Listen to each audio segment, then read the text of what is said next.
Ever wished you could easily share those epic gaming moments or create simple how-to guides directly from your Samsung phone? Well, today, I'm going to show you exactly how to use the built-in screen recording feature on your Samsung device. It's surprisingly simple. First things first, swipe down from the top of your screen to access the quick settings panel. You might need to swipe down twice to fully expand it.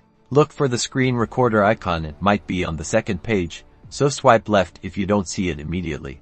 Tap on the screen recorder icon. A pop-up window will appear, asking you about your sound settings. You can choose to record with no sound, only media sounds from your phone, or media sounds along with your microphone if you want to add your voiceover. Select your preferred option and then tap Start Recording. You'll see a quick countdown timer before the recording begins. A small floating toolbar will appear. This gives you controls to pause, stop, or even use a pen tool to draw on the screen during the recording.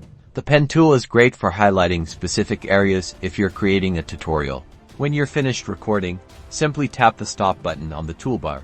Your recording will automatically be saved to your gallery, ready to be shared or edited. You'll see a notification confirming that it's been saved. And that's it.